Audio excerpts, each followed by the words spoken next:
Lewis maintains that high-frequency traders are front-running smaller investors in his words. Legal front-running is how he puts it. Yeah, they are. I mean, there's no question about it. They know that if you go to the store every day to get a Snickers bar, well, if I run to the store first, get a little bit of a discount, and then sell you your Snickers bar, they're going to make a little bit of money, especially if they do it millions of times. And so, it's what they do, and they've been doing it for a long time, and it's reality. Acheter bas et revendre haut, c'est le principe même du trading. Profiter des fluctuations de marché pour réaliser un profit, c'est un peu une sorte de graal de l'investisseur. Imagine un peu ça. Tu passes quelques heures par jour devant ta tablette ou ton ordinateur, et tu gagnes suffisamment de fric pour rouler en Ferrari. Le rêve, non? Il y avait une époque, c'était plus ou moins comme ça, le trading se faisait à instinct et en criant dans une salle de marché. Aujourd'hui, certains ont poussé le concept à l'extrême. Maintenant, un trader, c'est plutôt du genre nerd Asperger, 150 de QI, qui a obtenu son doctorat en maths à 23 ans. Ils travaillent tous par dizaines, voire centaines pour des grosses sociétés, en collaboration avec des programmeurs et des ingénieurs, pour développer du matériel de pointe coûtant plusieurs millions de dollars. Bref, aujourd'hui, je vais t'expliquer comment fonctionne le trading au plus haut niveau. Le délit d'initié consiste à utiliser une information privilégiée pour réaliser un profit. Par exemple, quand le CEO achète massivement des actions de sa propre entreprise après avoir signé un gros contrat, avant que ce soit dévoilé au grand public, alors là, elle utilise une information qui est privilégiée puisque lui seul sait que le contrat a été signé et il en profite pour acheter massivement des actions. Cette pratique est considérée comme déloyale et parfaitement illégale. Maintenant, imagine avoir en permanence des informations avant tout le monde, ou tout du moins avant que le marché réagisse, et de cette manière pour effectuer des achats ou des reventes en conséquence. C'est un bref résumé de ce qu'est le trading haute fréquence. Le trading haute fréquence, c'est une technique de trading automatisée qui utilise des ordinateurs puissants et des algorithmes pour prendre des décisions d'achat et de vente à une vitesse folle, et pouvoir effectuer un très grand nombre de transactions en très peu de temps, parfois en quelques microsecondes seulement. Le but du trading haute fréquence, c'est de profiter des petites variations de prix qui peuvent survenir en l'espace de quelques instants. Ces transactions rapides et fréquentes permettent de réaliser constamment de petits bénéfices qui, avec le temps, deviennent énormes en raison de leur nombre important. On remarquera que l'ensemble des gains repose sur le même principe, être suffisamment rapide, ou du moins être plus rapide que les autres, dans le but d'avoir l'information avant tout le monde et de l'exploiter. Tout comme le délit d'initié, il s'agit d'utiliser une information avant qu'elle ne soit parvenue au reste du marché.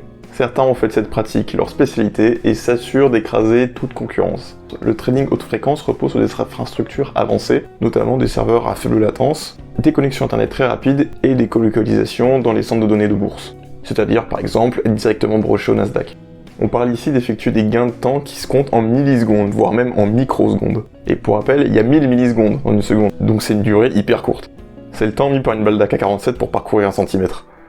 Un exemple plus flagrant de ce délire sur la vitesse de connexion, c'est la construction d'un câble reliant la bourse de New York et celle de Chicago, qui aurait coûté la bagatelle de 300 millions de dollars, pour un gars de 3 millisecondes. Ça fait 100 millions par milliseconde, et à ce prix-là, je pense que je me paye quelque chose de plus intéressant. Alors, à quoi servent toutes ces infrastructures, et comment est-ce qu'on peut faire pour gagner de l'argent en étant plus rapide que les autres? L'exemple le plus simple est celui de l'arbitrage de prix. Ça marche de la manière suivante. Alice souhaite vendre un produit financier au prix de 1 $. Au même moment, quelque part dans le monde, Bob, lui, souhaite acheter ce même produit financier au prix de 1,01 $. On remarque ici, il y a une anomalie de marché. Les deux individus devraient pouvoir échanger immédiatement leurs produits à un prix intermédiaire. Problème ici, ils ne sont pas au courant de l'existence l'un de l'autre. Et c'est là qu'intervient le trader haute fréquence. Il va acheter le produit à Alice pour le revendre immédiatement à Bob.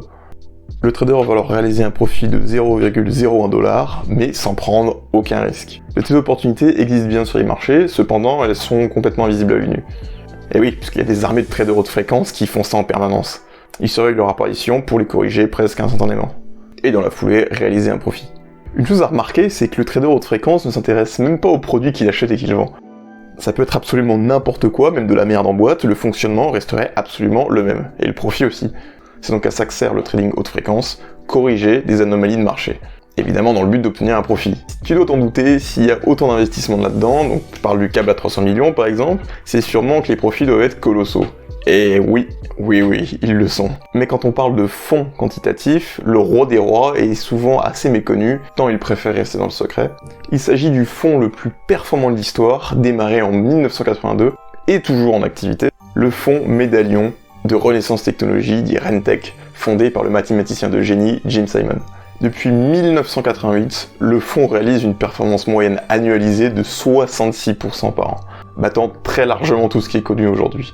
C'est absolument énorme, c'est quasiment 10 fois la performance du marché. C'est 3 fois au-dessus de Berkshire Hathaway, la holding gérée par Warren Buffett. Au total, le fonds a accumulé plus de 100 milliards de dollars de gains, rendant Jim Simon l'un des hommes les plus riches de la planète. Et oui, puisqu'il a maintenant une fortune estimée à plus de 28 milliards de dollars. Aujourd'hui, le fonds limite sa capacité à 10 milliards de dollars et génère en moyenne 6 milliards par an. Alors pourquoi ils font ça? C'est parce qu'ils se sont rendus compte que, passé ça, les gains n'étaient plus si significatifs. Passé 10 milliards, l'impact de leur trade est beaucoup trop important et ils ne font plus de telles performances.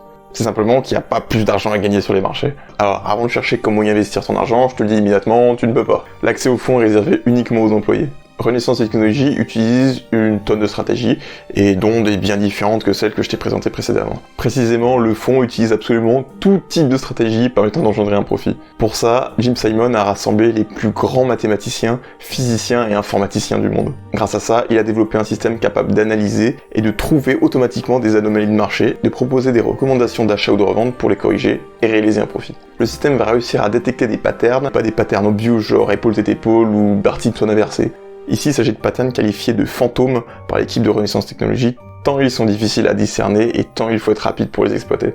Tous ces patterns sont absolument invisibles à l'œil nu et correspondent à des résultats et des anomalies statistiques. Le fonds analyse absolument toutes sortes de données, et pas seulement ce qui peut sembler évident comme l'historique des prix, mais également des données beaucoup plus exotiques comme le PIB du Kazakhstan ou l'évolution des populations de moutons irlandaises. À partir de là, il teste à peu près tout pour espérer obtenir une information prédictive. Peut-être que le prix divisé par le volume d'échange de café pourrait donner une information sur le prix du pétrole dans 3 jours. Ils se sont rapidement rendus compte que leurs trades les plus profitables n'avaient absolument aucun sens logique. Leur algorithme donnait des recommandations d'achat et de revente qui s'avéraient justes, mais sans arriver à expliquer pourquoi. Mais qu'importe, tant que ça marche. Ce qui est dingue, c'est que tout ça a été réalisé dans les années 80, quand personne n'avait alors idée d'utiliser un ordinateur pour réaliser des trades. À cette époque, Medallion avait réussi à créer un système capable de découvrir lui-même des opportunités d'investissement, mais également d'apprendre et de s'améliorer seul au cours du temps. Et tout ça en fonction des données fournies, une sorte de machine learning avant l'heure. Ça fait maintenant plus de 40 ans que Rentech est en avance sur toute l'industrie en termes de trading. Parce que toutes ces informations sur leurs pratiques n'ont pas été révélées avant 2019 par la publication du livre The Man Who Solved the Market. Donc ce livre, pure banger, c'est un must-read, je vous le recommande chaudement. Et c'est pour une bonne raison, c'est que le fonds a un culte du secret à toute épreuve. Chaque employé doit signer un accord de non-concurrence et une interdiction de partager les secrets de Medallion pour le restant de ses jours.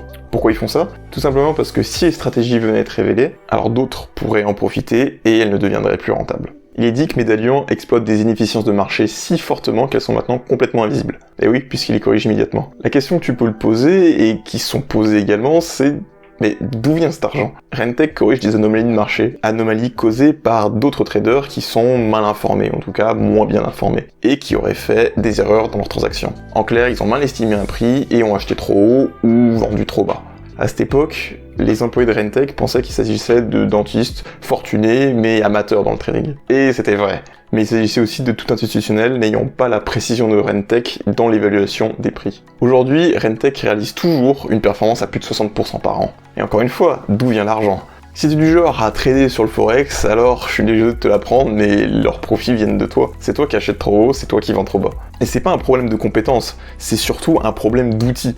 J'ai mes outils mais je suis pas un mécano. Parce qu'ici, j'espère t'avoir bien montré qu'un particulier n'a absolument aucune chance contre de telles institutions. Donc, si tu veux pas te faire laver ton portefeuille, je te conseille pas de te former en trading, parce que honnêtement, c'est peine perdue. C'est pas avec une formation de 20 heures payée 1500 €, trouver sur internet ou je ne sais quoi, qui va te permettre d'être compétitif face à Rentech. Ce que je te conseille donc, si tu veux vraiment investir sur les marchés, c'est de ne pas essayer de le timer. Jamais. Achète, diversifie ton portefeuille et attends. C'est la chose que tu puisses faire pour gagner de l'argent. J'espère que tu as appris quelque chose aujourd'hui. Je te fais des bisous et à la prochaine.